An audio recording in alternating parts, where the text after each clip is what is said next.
నమస్తే welcome to స్వతంత్ర news నేను మాధురి ముందుగా బులెటిన్ హెడ్లైన్స్ నేడు అయోధ్యలో పర్యటించనున్న మోదీ ఎయిర్పోర్ట్ రైల్వే స్టేషన్ను ప్రారంభించనున్న ప్రధాని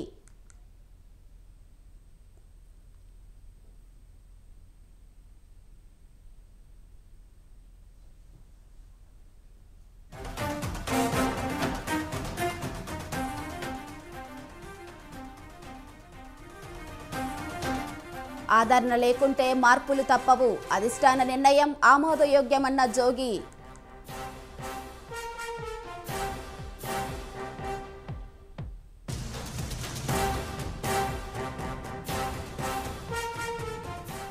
ఆర్టీసీ ప్రయాణికులకు గుడ్ న్యూస్ నేడు రోడ్డెక్కనున్న 80 కొత్త బస్సులు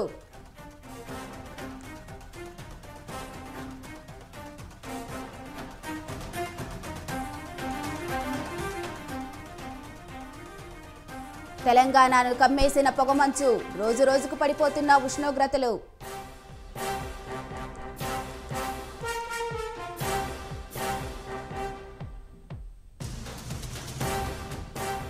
నేడు తిరిగి తెరుచుకోనున్న శబరిమల అయ్యప్ప ఆలయం మండల పూజ తరువాత ఆలయాన్ని మూసివేసిన అధికారులు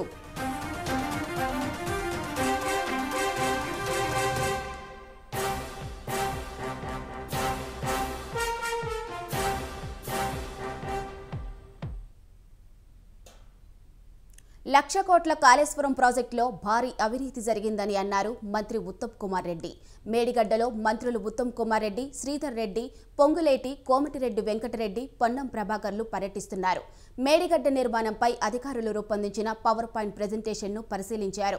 ఈ నేపథ్యంలోనే మేడిగడ్డ పిల్లర్ల కుంగుబాటుపై మంత్రి ఉత్తమ్ ఆగ్రహం వ్యక్తం చేశారు. అక్టోబర్ 21న మేడిగడ్డ పిల్లర్ కుంగిందని, అయినా అప్పటి సీఎం కేసీఆర్ ఈ అంశంపై ఒక్కసారి కూడా మాట్లాడలేదన్నారు. 3 ఏళ్లలోనే ప్రాజెక్టు కుంగడం సిగ్గుచేటన్నారు. అన్ని విషయాలను త్వరలోనే నిర్ధారణ చేస్తామని చెప్పారు.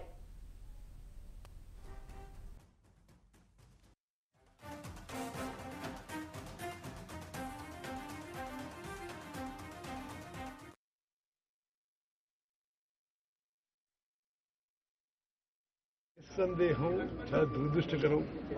ఎక్కడో చాలా సీరియస్ లోపాలు జరిగినాయి. డిజైన్లో కానీ, నిర్మాణంలో కానీ, ఆపరేషన్ మెయింటెనెన్స్ కానీ సీరియస్ లోపాలు జరిగి మూడు బ్యారేజెస్కి ఇప్పుడు ప్రమాదంలో ఉన్నాయి.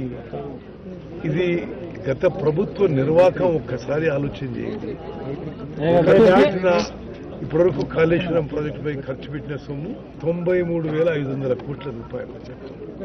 మన అందరి జీవితాలు బ్యాంకులలో తాకట్టు పెట్టి హై కాస్ట్ లోన్స్ తీసుకొచ్చి మరి ఇటువంటి ప్రాజెక్టులు నిర్మించిన వాళ్లపై ప్రజలు కూడా మరి మేడిగడ్డ బ్యారేజ్ కు సంబంధించి ఈ కట్టడాలు ఏ విధంగా జరిగినాయి, ఎందుకు కుంగిపోవటం జరిగింది, భారీ వర్షాల వల్ల పంప్ హౌస్ మునిగిపోవటం, అన్నారం బ్యారేజ్ కు సంబంధించి బుడగలు రావటం, సుందిల్ల బ్యారేజ్ కు సంబంధించి ఇంకో అంశం రావటం, ఈరోజు రాష్ట్ర ప్రజానికానికి సంబంధించిన సంపద సరియైన విధానంలో ఖర్చు చేయటం జరిగిందో లేదా అని తెలుసుకునే ప్రయత్న భాగంలోనే ఇక్కడ పనిచేస్తా ఉన్న ఎస్సీలు, ఈలు, ఈఎన్సీలు, ఇక్కడ పనిచేస్తా ఉన్న కలెక్టరు, ఎస్పీ, మాకెవరిపైన వ్యక్తిగత ద్వేషాలు లేవు. సాంకేతిక పరంగా నిజంగా ఎక్కడా లోపం జరిగిందో స్పష్టంగా సుస్పష్టంగా ప్రజలకు తెలియజేసే ప్రయత్నంలో మీరు ఉంది నడిపియండి.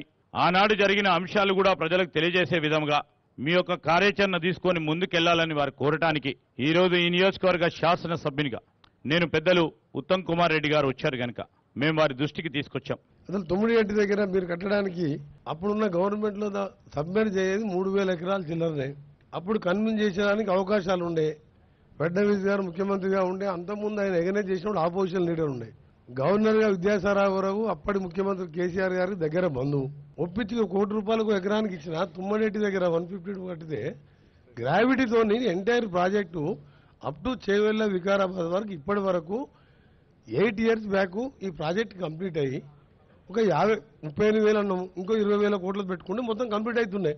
వాంటెడ్లు చేసినా అసలు ఇంజనీర్స్ ఏమైనా అడ్వైస్ తీసుకున్నా, లేకపోతే కేసీఆర్ గారు ముఖ్యమంత్రిగా ఆయననే చీఫ్ ఇంజనీర్గా డిజైన్ చేసినా, ఇది అసలు ప్రజలకు తెలవాలి. అసలు ఇది ఎవరైనా కిందికి పోయే గ్రావిటీ పోయి కింద పోయే వాటరు కింద 3 బ్యారేజ్ కట్టి పైకి తీసుకొచ్చి కిందికి వదిలిపెట్టడం అదొక తుకులకు చర్య అది. ఇంకా మీరు రాను ఇంకా మీరు ఏదైతే డ్యామ్ కట్టేటప్పుడు ఏవైతే సేఫ్టీ మెజర్స్ తీసుకుంటారో లేకుంటే ఆ టెక్నికల్ గా డిజైన్స్ అప్రూవ్ చేస్తారో యాజ్ పర్ శాంక్షన్ చేసేటప్పుడు మీరు అప్ స్ట్రీమ్ కట్ ఆఫ్ వాలు డౌన్ స్ట్రీమ్ కట్ ఆఫ్ వారు మీరు డయాఫ్రమ్ వాలు ఆర్సీసీ కాంక్రీట్ తో వేయాలన్నది మీకున్న నామ్స్. దాన్ని మీరు డీవియేట్ అయి నిజంగా మీరు ఆర్సీసీతో కట్ ఆఫ్ వాల్ వేసి ఉంటే కట్ ఆఫ్ వాల్ వేసి దాని మీద మీరు రాఫ్ట్ వేసి రాఫ్ట్ మీద డ్యామ్ మీరు పర్ఫెక్ట్ గా కట్టి ఉంటే మీకు వాటర్ ఇన్లెట్ అయి ఉండకపోతే ఈనాడు ఈ మేడిగడ్డ గాని దీనిపైనున్న డ్యామ్ గాని ఆ పైన డ్యామ్ గాని ఈ ప్రమాదం జరిగి ఉండేదా? మీకు ఈ పర్మిషన్స్ ఇచ్చేటప్పుడు కాంట్రాక్టర్ కి డయాఫ్రమ్ వాల్ ఆబ్లిక్ ఇంకొక టర్మినాలజీ ఏదో పెట్టారు సెకండ్ ఫైల్. ఈ సెకండ్ ఫైల్ ఫెయిల్ అవటం వల్లే కదా ఈనాడు ఆ వాటర్ ఇన్లెట్ అవటం వల్లే కాళేశ్వరం మీద ప్రభుత్వ ఆరోపణలపై బీఆర్ఎస్ కౌంటర్ ఇచ్చింది. కాళేశ్వరంపై కాంగ్రెస్ ఆరోపణలు అవాస్తవమని తేలిందని బీఆర్ఎస్ ఎమ్మెల్యే కడియం శ్రీహరి అన్నారు. 93,000 కోట్లు ఖర్చు పెడితే 1,00,000 కోట్ల అవినీతి ఎలా జరిగిందని ప్రశ్నించారు. ప్రాజెక్టు అంచనాలు పెరిగిపోతున్నాయని ప్రభుత్వం అంటోంది. దేశంలో ఏ ప్రాజెక్ట్ అయినా అంచనాలు పెంచకుండా పూర్తి చేశారా అని నిలదీశారు. 40 కోట్లతో ప్రతిపాదించిన శ్రీరామ్ సాగర్ ప్రాజెక్టు 4,000 కోట్లతో పూర్తయిందని గుర్తు చేశారు. పనులు చేయకుండా ప్రజలను తప్పుదోవ పట్టించాలని చూస్తున్నారని మండిపడ్డారు. శ్వేతపత్రాలు న్యాయ విచారణలను స్వాగతిస్తున్నామని తెలిపారు.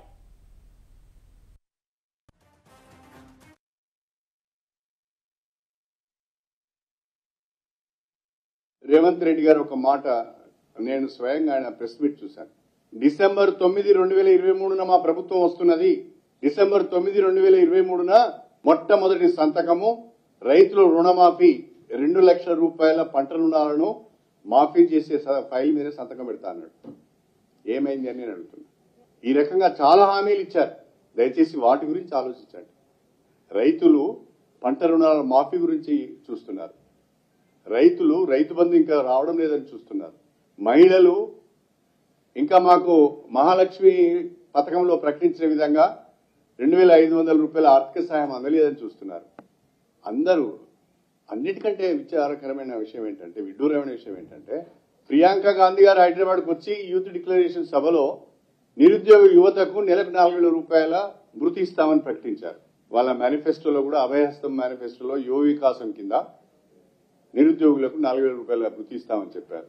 కానీ మొన్న తెలంగాణ శాసనసభలో రాష్ట్ర ఆర్థిక శాఖ మంత్రులు బట్టి విక్రమార్క గారు మేము నిరుద్యోగ భృతి ఇస్తామని ఎక్కడ చెప్పలేదనే మాట మాట్లాడారు. ప్రస్తుతం ఉన్న ముఖ్యమంత్రి రేవంత్ రెడ్డి గారు ఒక మాట నేను స్వయంగా ఆయన ప్రెస్ మీట్ చూశాను. డిసెంబర్ 9, 2023 మా ప్రభుత్వం వస్తున్నది. డిసెంబర్ 9, 2023 మొట్టమొదటి సంతకము రైతుల రుణమాఫీ 2 లక్షల రూపాయలు. మంత్రులు కోమిటిరెడ్డి ఉత్తములపై ఎమ్మెల్యే జగదీష్ రెడ్డి ఫైర్ అయ్యారు. ప్రజాపాలన పేరుతో కాంగ్రెస్ పార్టీ ప్రజలను మోసం చేస్తుందన్నారు. అడ్డగోలు హామీలతో ప్రజలను మభ్యపెట్టి కాంగ్రెస్ అధికారంలోకి వచ్చిందన్నారు. పరిపాలన చేయమని అధికారం ఇస్తే శ్వేతపత్రాలంటూ తప్పించుకున్నారన్నారు. పత్రాల డ్రామాలు ఎక్కువ కాలం సాగవన్నారు.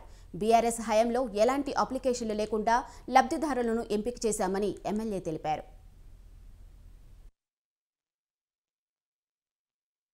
నమస్కారం. ప్రభుత్వం కాంగ్రెస్ పార్టీ ఆనాడు అడ్డగోలుగా హామీలు ఇచ్చి ప్రజల్ని మభ్యపెట్టి అధికారంలోకి వచ్చి ఆ హామీలు నెరవేర్చడానికి చేతగాక అయోమయంలో పడి దాంట్లో నుంచి తప్పించుకోవడానికి ఒక ప్రయత్నం చేస్తూ ఓ ప్రజాపాలనని పేరు పెట్టుకొని ప్రజల్ని మోసం చేసే ప్రయత్నం చేస్తున్నారు. వాస్తవానికి మేము గతంలో ఏ పథకాలు అమలు చేసినా మేము ఇట్లా వచ్చి మాకు అప్లికేషన్లు ఇవ్వండి అని అడగలేదు. బ్రోకర్లను దళారులను పెట్టలేదు. నేరుగా అందరిని కూడా ఆన్లైన్ అప్లై చేసుకోమని చెప్పినాం. ఈ సేవలలో మీ సేవలలో ఎక్కడికక్కడ గ్రామాలలో అవి పెన్షన్లైనా ఇంకోటైనా ప్రత్యక్షంగా వాళ్ళ అకౌంట్లలోకి పోయేటట్టు చేసినాం. రైతు బంధు ఇస్తే కూడా చక్కగా వాళ్ళ అకౌంట్లకు పంపినాం తప్ప ఉత్తమ్ కుమార్ రెడ్డినో వెంకరెడ్డినో జాన్ రెడ్డినో వచ్చి అప్లికేషన్ పెట్టుకోండి అని చెప్పలేదు. మేము ఆ అప్లికేషన్లలో కూడా పూర్తి అసంబద్ధంగా ఉన్నది. మొత్తం కౌలు రైతు అని పెట్టిండ్రు. కౌలు రైతును పట్టాదారు పాస్బుక్ నెంబర్ అడుగుతున్నారు.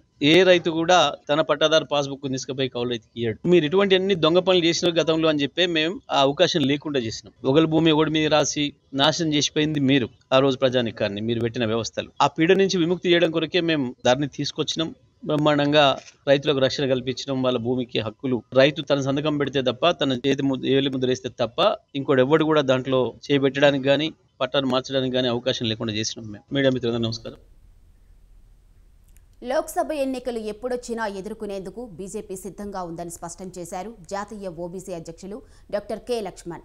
నల్లగొండలోని బీజేపీ జిల్లా కార్యాలయంలో నిర్వహించిన మీడియా సమావేశంలో లక్ష్మణ్ మాట్లాడారు. తెలంగాణలో 10 లోక్సభ స్థానాలు 30% ఓట్లు సాధించడమే బీజేపీ లక్ష్యమన్నారు.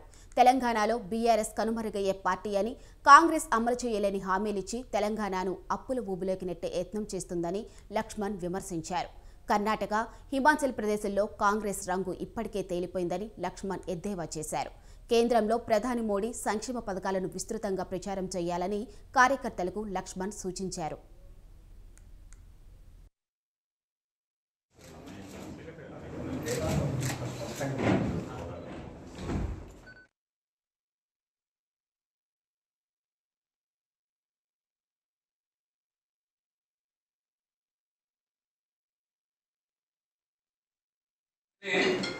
ఈ లోక్సభ ఎన్నికలను ఎదుర్కోవడానికి దేశవ్యాప్తంగా కూడా పార్టీ ఇప్పటికే సమాయత్తమైంది. నరేంద్ర మోదీ గారు, అమిత్ షా గారు, జేపీ నడ్డా గారు మొన్న ఢిల్లీలో 2 రోజుల జాతీయ పదాధికారుల సమావేశంలో ఒక రోడ్ మ్యాప్, ఒక కార్యాచరణ ప్రణాళిక, 100 days టార్గెట్, 100 రోజుల ప్రణాళిక. నిన్న అందులో భాగంగానే అమిత్ షా గారు హైదరాబాద్ తెలంగాణకు రావడము, ఎట్టి పరిస్థితుల్లో తెలంగాణలో 10 ఎంపీలు 30% ఓట్లు సాధించే లక్ష్యంతో ఎన్నికలు ఎదుర్కోబోతున్నారు. కాబట్టి కార్యకర్తలు పల్లె పల్లెకు, వాడ వాడకు మోదీ గారి అభివృద్ధి ఎజెండా, మోదీ గారి యొక్క పేదల సంక్షేమ పథకాలను ప్రజలకు వివరిస్తూ ఆ రకంగా గెలిపే లక్ష్యంగా పనిచేయాలని చెప్పి పార్టీ ఇవాళ ఈ రాష్ట్రంలో కూడా 2 పార్టీలు, ఒక పార్టీ కనుమరుగే పార్టీ, 2 పార్టీ సమీప భవిష్యత్తులు, వాళ్ళు కాకుండా రేపైనా ఇష్టాల పేరు మీద, గ్యారెంటీల పేరు మీద ఎక్కువ కాలం మోసం చేయలేరు. కర్ణాటకలో తేలిపోయింది, హిమాచల్ ప్రదేశ్ లో తేలిపోయింది. కాబట్టి ప్రజలు తిరగబడుతున్నారు, కనబడుతుంది. అందుకనే ఈ లోక్సభ ఎన్నికలను ఎదుర్కోవడానికి దేశవ్యాప్తంగా తెలంగాణలో కాంగ్రెస్ పార్టీ అధికారంలోకి రావడానికి తోడ్పడ్డ గ్యారంటీ పథకాల అమలుకు ప్రభుత్వం శ్రీకారం చుట్టింది. ప్రజాపాలన 5 గ్యారంటీల అమలు హామీల భాగంగా మహాలక్ష్మి, గృహజ్యోతి, రైతు భరోసా, ఇందిరమ్మ ఇల్లు, చేయూత పథకాలకు ప్రజల నుంచి అప్లికేషన్లను ప్రభుత్వం తీసుకోవడం స్టార్ట్ చేసింది. స్వయంగా మంత్రులు, ఎమ్మెల్యేలు, ప్రజాప్రతినిధులు అప్లికేషన్ తీసుకునే క్రమంలో పాల్గొన్నారు. ఇక మొదటి రోజు అభయహస్తం అప్లికేషన్ ఫామ్ అప్లై కోసం ప్రజలు సెంటర్లకు భారీగా తరలివచ్చారు. సెంటర్ల దగ్గర అప్లికేషన్ ఫామ్స్ కొరతతో నెట్ సెంటర్లు, జిరాక్స్ సెంటర్లకు ప్రజలు పరుగులు పెట్టారు. తొలి రోజే వేల సంఖ్యలో దరఖాస్తులు వచ్చాయి.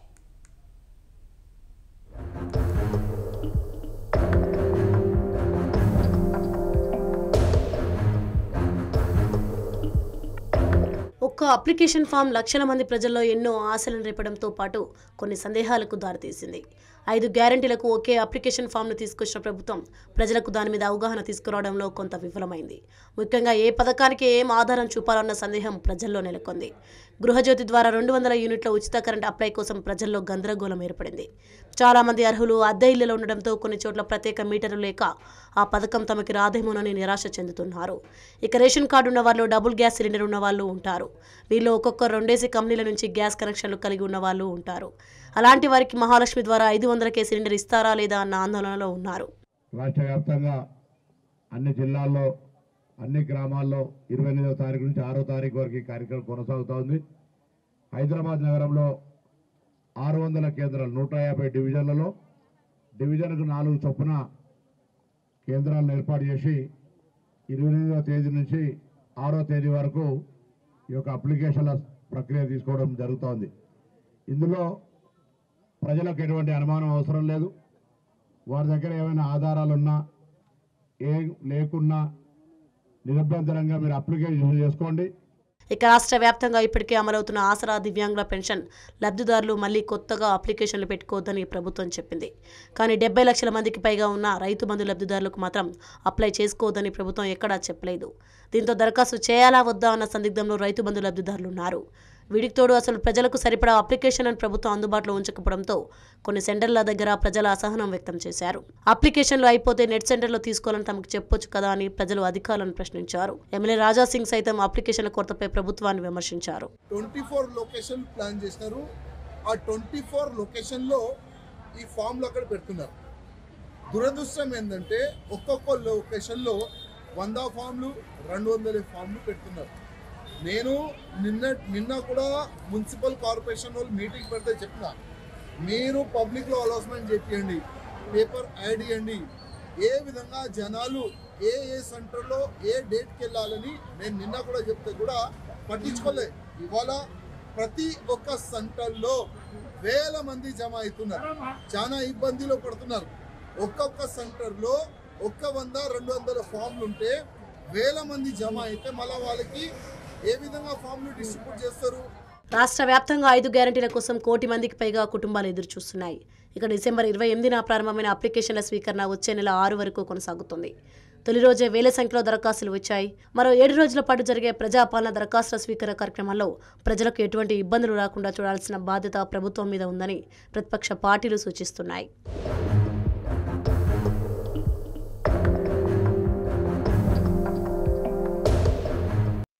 ప్రజల్లో తెలంగాణ అస్తిత్వం ఉద్యమ స్ఫూర్తిని రగిలించడంలో విఫలమయ్యామని బీఆర్ఎస్ పార్టీలో చర్చ జరుగుతుందా?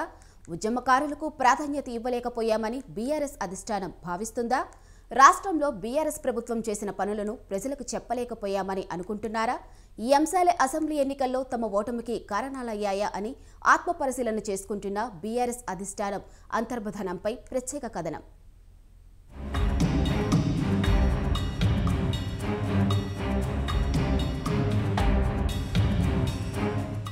బీఆర్ఎస్ నేతల్లో అంతర్మథనం మొదలైంది.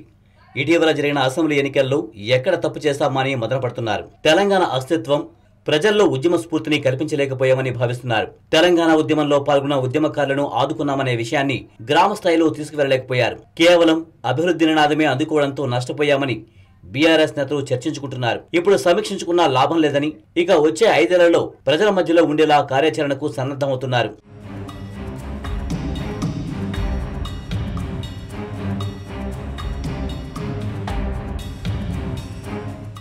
అసెంబ్లీ ఎన్నికల్లో బీఆర్ఎస్ పార్టీ తరపున పోటీ చేసి ఓడిపోయిన నేతలు ఇంకా ఎక్కడ తప్పు చేస్తామని పరిశీలనలో పడ్డారు.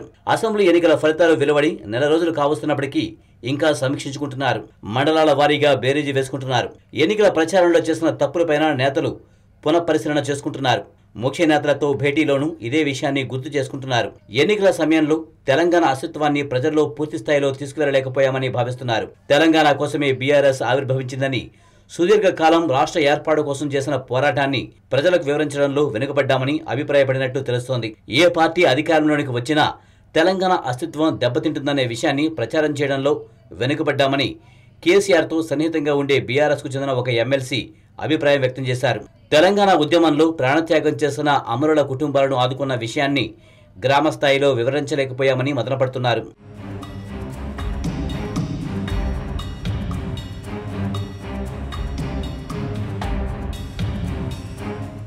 బీఆర్ఎస్ పార్టీ అధికారంలో ఉన్న 10 ఏళ్లలో చేసిన పనులు సైతం ప్రజల్లోకి గట్టిగా తీసుకువెళ్లడంలో వెనుకబడ్డామని భావిస్తున్నారు. అందుకే ఓటమి చవిచూస్తామని గులాబీ పార్టీలో పెద్ద చర్చే నడుస్తోంది. ఎమ్మెల్యే అభ్యర్థులు సైతం ఇంకా తమ ఓటమిపై సమీక్ష చేసుకుంటున్నారు. ఇక ఎన్నికల సమయంలో టీఆర్ఎస్ పేరును బీఆర్ఎస్ పార్టీగా మార్చడం ప్రభావం చూపిందనే టాక్ నడుస్తుంది. తెలంగాణ ఉద్యమ పార్టీగా ఉన్న టీఆర్ఎస్ పేరును బీఆర్ఎస్ పార్టీగా మార్చడం ద్వారా తెలంగాణ ఉద్యమ మూలాలను దెబ్బతీసుకున్నట్లుగా కూడా కేసీఆర్ భావిస్తున్నట్టు తెలుస్తోంది.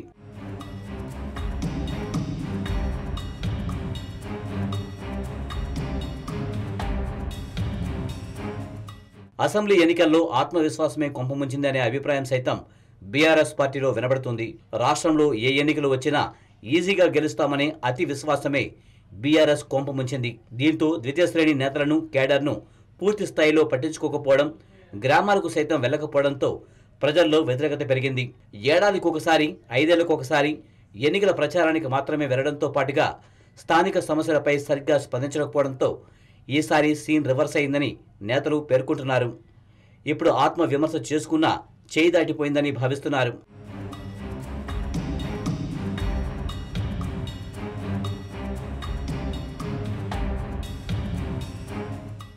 ఇక నుండి నిత్యం ప్రజల మధ్యలో ఉండేలా బీఆర్ఎస్ నేతలు కార్యాచరణ రూపొందించుకుంటున్నారు. స్థానిక సమస్యలు ఏమి ఉన్నాయి, ఏ అంశాలపై ప్రభుత్వాన్ని ఎండగట్టాలి, అధికార పక్షం తీరును ప్రజల్లో ఎలా ప్రస్తావించాలనే అంశంపై కార్యాచరణ రూపొందించుకుంటున్నారు. బీఆర్ఎస్ పార్టీ ఎమ్మెల్యేలు గెలిచిన దగ్గర ప్రభుత్వ వైఫల్యాలను ప్రజల్లోకి తీసుకువెళ్లాలని భావిస్తున్నారు. కేసీఆర్ చేపట్టిన అభివృద్ధి సంక్షేమాన్ని వివరిస్తూ కాంగ్రెస్ పార్టీ ఎన్నికలు ఇచ్చిన మేనిఫెస్టో అమలుపై మాట్లాడాలని భావిస్తున్నారు. అసెంబ్లీ ఎన్నికల్లో గెలవడం కోసం కాంగ్రెస్ పార్టీ మొత్తం 412 హామీలు ఇచ్చిందని బీఆర్ఎస్ నేతలు చెబుతున్నారు. ఆ హామీలన్నీ నెరవేర్చే వరకు పోరాటం చేస్తామని అంటున్నారు.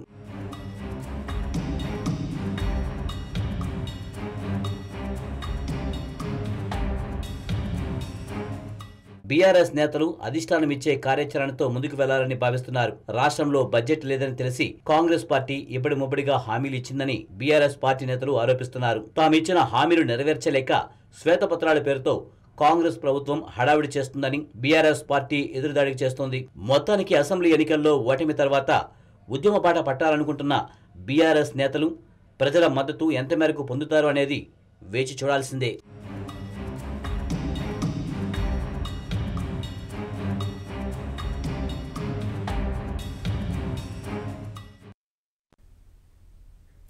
ఏపీ సీఎం జగన్ బీసీల ద్రోహి అని టీడీపీ జాతీయ ప్రధాన కార్యదర్శి లోకేష్ మండిపడ్డారు.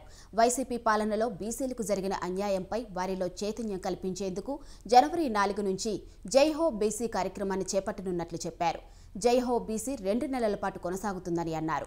కార్యక్రమం తొలి విడతలో పార్లమెంట్, అసెంబ్లీ నియోజకవర్గాలు, మండలాల్లో పర్యటిస్తామన్నారు. ఈ క్షేత్రస్థాయి పర్యటనలోనే బీసీల కష్టాలు తెలుసుకుంటామన్నారు.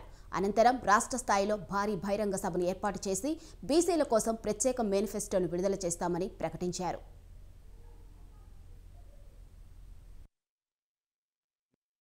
ఈ 2019లో వైకాపా ప్రభుత్వం అధికారంలోకి వచ్చిన తర్వాత పెద్ద ఎత్తున బీసీ సోదరుల్ని ఇబ్బంది పెట్టారు. ఒక మాటలో చెప్పాలంటే అనేక మంది బీసీ సోదరులను కూడా చంపేసింది ప్రభుత్వం. స్థానిక సంస్థ ఎన్నికల్లో 10% రిజర్వేషన్ తగ్గించి 16,000 మంది బీసీలకి అవకాశాలు లేకుండా చేసింది ఈ ప్రభుత్వం. 8,000 ఎకరాలు బీసీ సోదరుల చేతుల్లో ఉన్న అసైన్డ్ భూములను కూడా వెనక్కి తీసుకుంది ఈ ప్రభుత్వం. 56 కార్పొరేషన్లు ఏర్పాటు చేసుకున్నామని చెప్తున్నారు. నిధులు లేవు, విధులు లేవు. పాప ఆ కార్పొరేషన్ చైర్పర్సన్కి, డైరెక్టర్లకి జీతాలు ఇచ్చే పరిస్థితిలో ఈ ప్రభుత్వం లేనేలేదు. ఇంకా జియో 217 తీసుకొచ్చి మా మత్స్యకారుల వెన్నుముక్క కూడా విరగొట్టింది ఈ ప్రభుత్వం. ఇంకా యాప్కో కూడా డిఫంక్ట్ అయిపోయింది. సొసైటీలకి బకాయిలు పెట్టింది ప్రభుత్వం. పట్టు రైతులకి కనీసం సబ్సిడీ కూడా ఇచ్చే పరిస్థితిలో ఈ ప్రభుత్వం లేదు. ఇంకా బీసీ సోదరుల పైన పోరాడుతున్న, అంటే బీసీ సోదరుల తరపున పోరాడుతున్న తెలుగుదేశం పార్టీ బీసీ నాయకత్వం పైన కూడా అనేక కేసులు పెట్టారు. ఈ 2019లో వైకాపా ప్రభుత్వం అధికారంలోకి వచ్చిన తర్వాత పెద్ద ఎత్తున ఎస్సీ, ఎస్టీ, బీసీ మైనారిటీలను మోసం చేసిన ఘనత చంద్రబాబుదేనని ఎమ్మెల్యే పేర్ని నాని అన్నారు. చంద్రబాబు హయాంలో మైనారిటీ, ఎస్టీలకు రాజ్యాధికారంలో భాగస్వామ్యం కల్పించలేదన్నారు. ఎస్సీ, ఎస్టీ, బీసీ మైనారిటీలకు సీఎం జగన్ మంత్రివర్గంలో స్థానం కల్పించారని తెలిపారు. 40 ఏళ్ల రాజకీయ అనుభవం ఉన్న చంద్రబాబు సంక్షేమం గురించి ఎందుకు పట్టించుకోలేదని ప్రశ్నించారు. మైనారిటీలకు 2014 నుంచి 19 దాకా తెలుగుదేశం పార్టీ, బీసీల పార్టీ, తెలుగుదేశం పార్టీకి బీసీలే వెనుముక అని చెప్పని ఓట్లు అడుక్కునేదాకా మైకులు హోరెత్తించినటువంటి చంద్రబాబు నాయుడు ముఖ్యమంత్రిగా ప్రమాణ స్వీకారం చేసి ఆ బీసీలకు, ఆ ఎస్సీలకు, ఆ ఎస్టీలకు, ఆ మైనార్టీలకు ఏం చేశాడయ్యా? ఎవరి ఓటు ద్వారా అయితే వారి పార్టీకి అధికారం వచ్చిందో ఆ అధికారాన్ని పంచాలా అక్కర్లేదా? చంద్రబాబు ఏం చేశాడయ్యా అంటే ఆయన చుట్టాలకు ఒక 8 మంత్రి పదవులు, రెడ్లికి ఒక 6 మంత్రి పదవులు, కాపులకు ఒక 3 మంత్రి పదవులు, బీసీలకి 3 మంత్రి పదవులు, ఎస్సీలకి 2 మంత్రి పదవులు, మైనార్టీలు ఎక్కడ ఎక్కడ ఎక్కడ ఎక్కడ మైనార్టీలకు మంత్రి పదవి లేదు. షెడ్యూల్ జాతులకు, ఎస్టీలకు మంత్రి పదవి లేదు లేదు లేదు. తాము జనసేనతో పొత్తులో ఉన్నాం, పవన్ కళ్యాణ్ కూడా అదే చెబుతున్నారని మరోసారి క్లారిటీ ఇచ్చారు ఏపీ బీజేపీ అధ్యక్షురాలు దగ్గుబాటి పురంధేశ్వరి. అయితే తెలుగుదేశం పార్టీతో పొత్తు విషయం కేంద్ర నాయకత్వం నిర్ణయిస్తుందని చెప్పారు. రానున్న ఎన్నికల్లో వైసీపీని అంతం చేసి బీజేపీ జెండాను ఎగరవేస్తామని పురంధేశ్వరి అన్నారు. కాకినాడ జిల్లా రామారావుపేటలోని నూతనంగా నిర్మించిన బీజేపీ కార్యాలయాన్ని పార్టీ నాయకులతో కలిసి ఆమె ప్రారంభించారు. రాష్ట్ర వ్యాప్తంగా పర్యటించి బీజేపీ బలోపేతానికి కృషి చేస్తామన్నారు. వచ్చే ఎన్నికల్లో తాను పలానా చోట పోటీ చేస్తానని పార్టీని అడగలేదన్నారు పురంధేశ్వరి. ప్రయత్నం కాదండి, మా పార్టీ ఎక్కడి నుండి చేయమంటే అక్కడి నుండి చేస్తాం. ఇప్పటి వరకు నాకు ఎటువంటి ప్రపోజల్ రాలేదు, చేయమంటే వారి ఇష్టం. మేము జనసేనతో పొత్తులో ఉన్నాము, జనసేన కూడా మేము బీజేపీతో పొత్తులో ఉన్నాము అని వారు కూడా చెప్పారు. ఆ పొత్తుతో మేము ముందుకు వెళ్తున్నాం. ఆ పైన నిర్ణయం మా నాయకత్వం చేస్తాం. లక్షల్లో ఇళ్ళు ఇక్కడ పేదలకి ప్రధానమంత్రి ఆవాస్ యోజన కింద ఇవ్వటం జరిగింది. ఇవాళ రాష్ట్ర ప్రభుత్వం వీటన్నిటి పట్ల ఉదాసీన వైఖరి అవలంబిస్తున్నారు అనేది భారతీయ జనతా పార్టీ గట్టిగా చెప్తున్నటువంటి విషయం. ఎందుకంటే లక్షల్లో దేశవ్యాప్తంగా 4 కోట్ల ఇళ్ళు ప్రధానమంత్రి ఆవాస్ యోజన కింద మంజూరు చేస్తే ఒక్క ఆంధ్ర రాష్ట్రానికే 22 లక్షల ఇళ్ళని మంజూరు చేయడం జరిగింది. కానీ రాష్ట్రంలో ఎంతమంది పేదలకి మీరు ఇళ్ళని పంచిచ్చారు అని చెప్పి వాళ్ళ భారతీయ జనతా పార్టీ ప్రశ్నిస్తుంది. నేను ప్రయత్నం కాదండి, మా పార్టీ ఎక్కడి నుండి. ఇవి బులెటిన్ అప్డేట్స్. చూస్తూనే ఉండండి స్వతంత్ర న్యూస్.